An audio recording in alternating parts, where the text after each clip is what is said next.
Hello, this is a warning that the following podcast recording involves conversations relating to suicide attempts, suicide, addiction, domestic violence, and mental health. She's a best-selling author and life coach, obsessed with helping women to silence their insecurities, build healthy boundaries, and fearlessly pursue the life and career of their dreams. Join her as she provides you with strategies and real-life tips to create your best life. Welcome to Fearless Fridays with Marianne. Hello, everyone, and welcome back to another episode of Fearless Fridays with Marianne. Today, we are having an amazing part 2 conversation with Charlene Madden. And if you have not heard part 1, I invite you to hit pause and go and listen to that episode first so you can continue on the journey. And again, this is a warning trigger, as some individuals might be triggered, as we'll be discussing sexual abuse, domestic violence, and suicide thoughts. So feel free to listen to this episode only with a friend or a trusted mental health professional. So let's dig in and welcome Charlene back. Hi, how are you? Hi, good. How are you? Good. So when we spoke last time, you took us on your journey from, sexual abuse, domestic violence, and having a fully loaded rifle on the backseat of your vehicle, being invited to a conference by a coworker, and basically being transformed and being touched at that conference, which it didn't start out like that. You were hesitating, you were a little resistant to the nudges that you were getting. So what finally led to you listening and letting down your guard? I think the huge part was the connection to each story, each of the three stories that I heard that impacted me. And like you were saying, I did hear that little nudge. I was getting the nudges of that little voice in the back of my mind. And I think the last speaker, when he spoke, and he spoke with such rawness and such honesty, and I think that's when change really starts to happen in our lives, is when we get radically honest. And this is one thing when I'm coaching, working with my clients, that I talk about is real radical honesty. Is you have to really look at your life. And you have to look at where you are, where you've been, and where you want to go. And for me, it was being honest and going, I'm at the lowest point, or one of the lowest points I've ever been in my life. And do I want to be here? Do I want to, for me, it was really reflecting on, what do I have to stay for? What do I have to give to this world? Because I had such a terrible self-worth and self-value that I didn't think I had anything to offer. And knowing that these people who had been on the stage speaking had probably gone through those same emotions themselves. Right. They didn't have that value. They didn't have those feelings of worth. And here they were, out there sharing their stories to give help. So for me, it was like, this is this is a journey that I'm gonna have to walk down. I'm gonna have to get real. I'm gonna have to unpack everything and really start to be honest with myself. So I think that's really the number one thing that we can do, is be really honest with ourselves and look at where we're at and where we want to be. Right. So that was huge for me. So yeah, I can only imagine. So take us on your journey from the last day of the conference, when you finally listened to the inner voice, to you going up to the speakers and letting them know, what you experienced, and declaring that you were going to come back as a speaker the following year. Mm-hmm. So take us through that journey. What did that look like? Yeah, I actually didn't connect with the speakers at that time. Okay. It was a lot for me to process going through it in my own mind, but I did approach the lady who had the event. Okay. there was I think we were doing vision boards, actually, is what we were doing. And at the end of the day, and I'm sitting here, and this is for the first time I'm Mhm. excited about doing a vision board. I hadn't really done any before. So sitting down and working on this vision board and feeling excited that for the first time I really was going to have a future, that I was, and I'm clipping things out, and I'm actually staring at that vision board right now. It's on my wall right here. Like posting um, things that I wanted to do, and she would come along and sit down beside everybody and kind of touch base on how they were, feeling, and what their experience had been through the workshop. And that's when I kind of said to her, I just want you to know the impact that this weekend had on my life. And I said, I'm not going to go into a lot of detail, but I would love if you have another event. I would love to come back next year and share my story of what this workshop meant to me.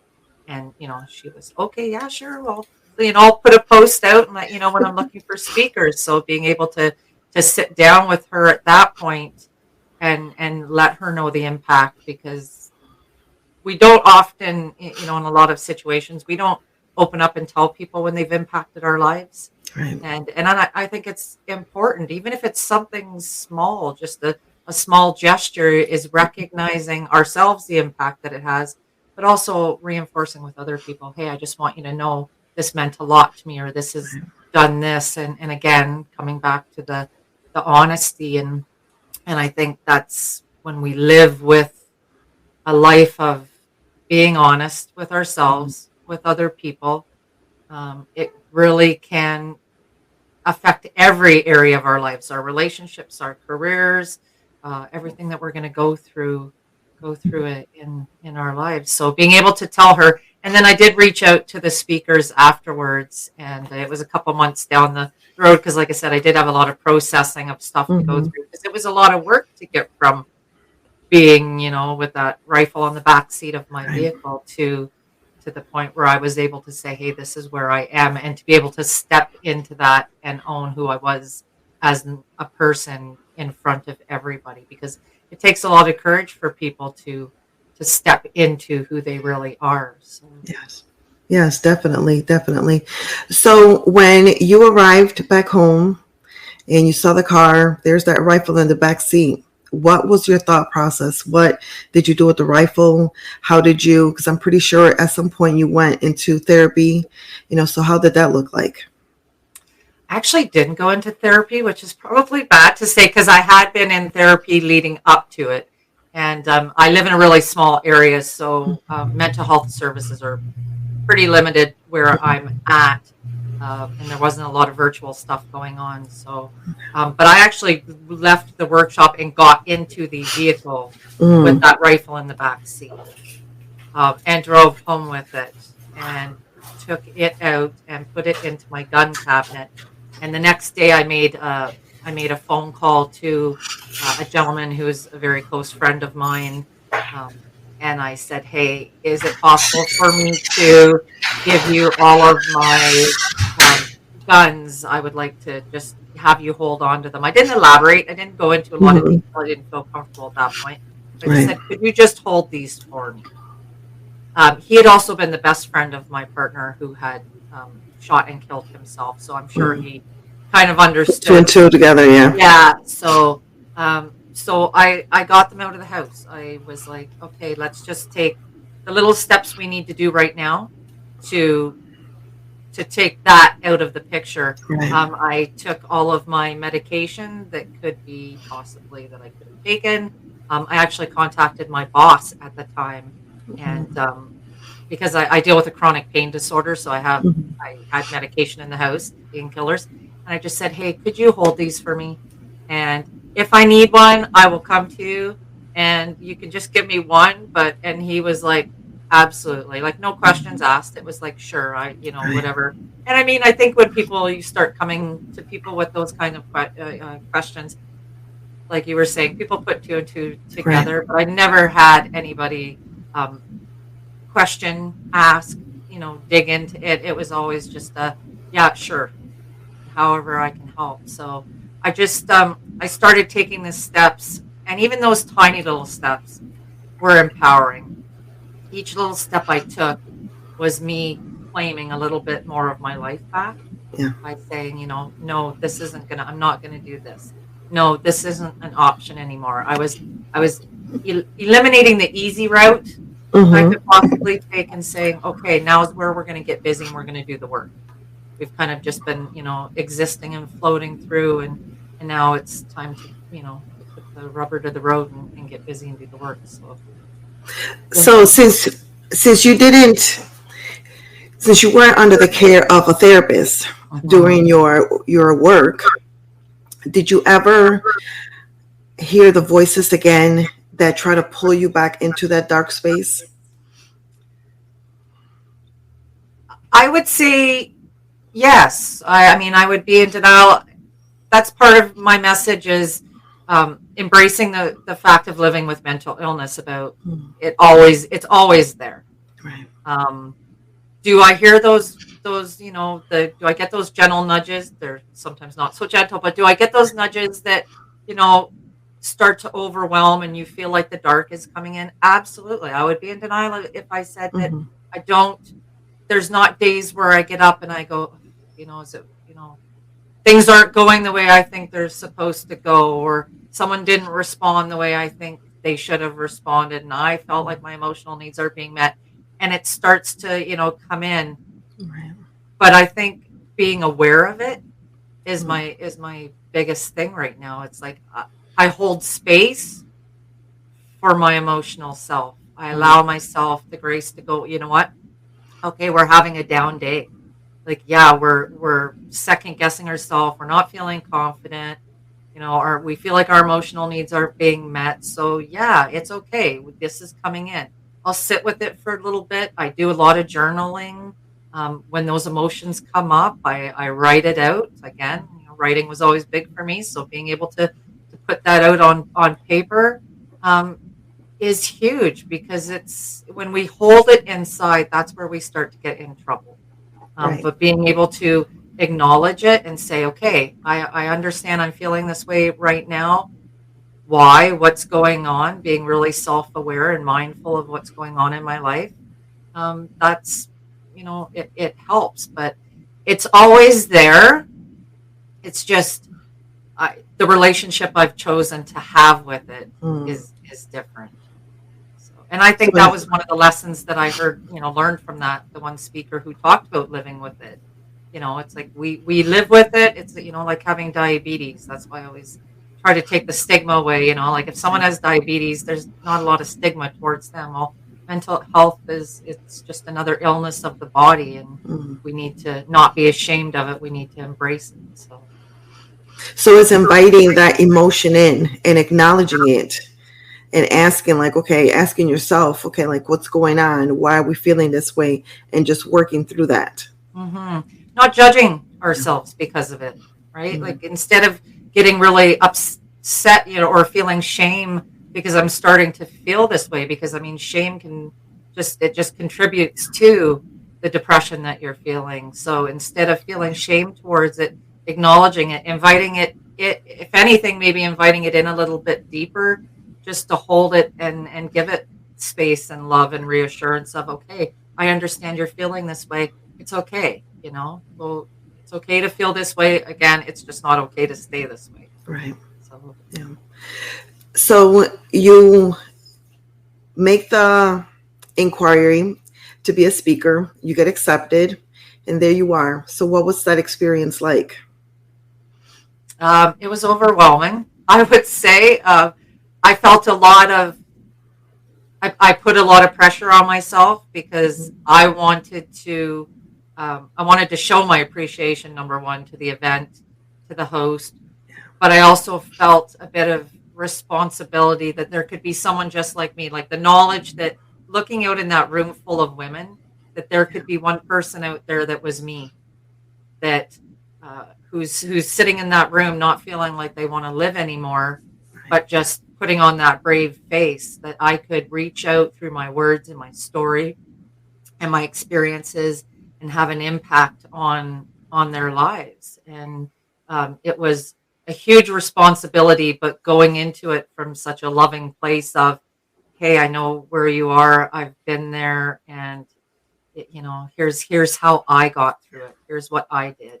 So being able to look out in that audience, and again, and uh, having those wants and desires, but also not having the expectations. And I think that's huge, because we always hold expectations for how we think things should unfold in our lives, the results that we should have. But just going into it and going, this is what I would love to have happen. But my expectation is that it will be what it is. And that has been huge for me, even hosting my own workshops is, I go into it going, I want, this is the impact I want to have. And then being able to step back and go, yes, I want all those things to happen, but I understand that it is going to be what it is meant to be. Yeah. So, walking off that stage and feeling, overwhelming, that I was able to stand up there and share my experiences, but then be approached afterwards and have someone say, hey, I just want you to know that you did save a life today. Yeah. And it was like, okay, fantastic. And then finding out afterwards from the MC that actually there was 3 people that had said their lives were hugely impacted. So it was, it made it work again. It all made it worthwhile. So it's powerful. It's very powerful. So what is the relationship like today with you and your children?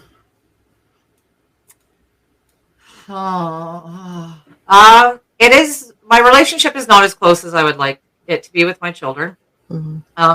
I think, again, learning the lessons that I learned growing up about being really strong, independent, not depending on anybody. As I learned those lessons really well, I taught those lessons to my children. So my children are very strong and independent. I've never been a helicopter mom, as I would call it. My kids know always that I am here for them. My son lives close to me. He's about half an hour away. So we see each other, we both work a lot. So we see each other, a couple times a month. And my oldest daughter, she's about 6 hours away from me. And she is living her life. She's doing nursing. She's actually going into psychiatric nursing is what she's looking at doing some training into. So I've seen her growth the most as an individual, and it's been beautiful to sit back and watch that. And my other daughter she's going to university and busy and working and just making amends. So would I say my relationship is as close as I would like it to be? No, but that's part of the work and the journey that I'm doing as well. So it's beautiful, beautiful. So what's next for Charlene? Just keeping doing what I'm doing. I run my coaching program. I'm still doing speaking. I'm doing lots of podcasts, which is keeping me super busy. I was on an interview this morning about partnering to do another virtual workshop. Someone's asked me to come in and partner with them. Doing lots of stuff on social media. I'm doing coaching, more one-on-one coaching now with women, which is fantastic. I love doing the workshops and I love doing this, but being able to work one-on-one with women and see the change more intimately in their lives is super powerful for me. So it's just keeping doing what I'm doing, just keep creating impact. That's really what I want to do. I want to keep empowering and being an inspiration and letting people know that, hey, it doesn't have to be perfect. We are who we are, and we have to understand our imperfections and just love ourselves through it. Yeah. Definitely. So where can our audience find out more about you and your workshops and connect with you? Again, I'm on Facebook, Charlene Madden, speaker and author. My workshop page is Ignite Your Life on Facebook. I'm on Instagram, TikTok, all the normal stuff. You can find me usually under Charlene Madden. So, and my business page, I'm a Reiki practitioner, so I do mostly in-person Reiki, but it's where I offer my coaching programs through as well. And that is ascensionwellnessstudio.com. And that's how people can reach out to work with me one-on-one. Beautiful. So is there anything else that you would like to mention as we get ready to wrap up? I would just say, if I can give messages to anybody, it is just love yourself. And I know that's probably the biggest struggle that we have, especially as women, because we're so used to pouring out into everyone else. But you are worthy of love. It doesn't matter what you've gone through. I've lived a life that at times I've held a lot of shame over. And we just have to give ourselves grace. We have to give ourselves the compassion that we pour into everybody else, and know that just because you're going through struggles, it doesn't last forever. It doesn't have to. And if you can reach out, either find the resources that are available, talk to family or friends. If you don't have that support group, reach out to someone virtually. There's so many platforms now that you can reach out to. And I always tell people, I always like to end on this message, that if you feel like you're in a dark place and you don't have anybody to talk to, message me on Facebook. Message me. Yeah, it's probably the easiest way to message me on Facebook. But I am there to sit in the dark with anybody, because I've been there. I know what it feels like. And sometimes you feel all alone, but you're never alone. Yeah. So if you need help, you need to talk to someone, reach out. You're afraid to give anybody your name, use my name, Charlene Madden. If you want to use my name to use for any of those services, do it. But just know you're not alone. There are people that are going through the same thing as you, people who have been there, and people who've found their way back to the light, and you can too. Thank you so much for being with us today and chatting with us one more time. Thanks for having me. Thank you, everyone, for tuning in. And I hope that the conversation in part 2 just brought everything back to full circle and closure. And in Charlene's words, remember that you need to love yourself first and foremost. You are worthy. You are a priority, and you matter. Until next time. Thank you so much for tuning in. I hope that you found this episode inspiring and motivating. Don't forget to leave a comment so you can win a fabulous prize at the end of the month. You can leave a review on iTunes, or you can head over to YouTube or my Fearless Living Coach page on Facebook if you are an Android user. And as always, remember, you are fearless, you are fabulous, you are a priority, and you matter. See you next time.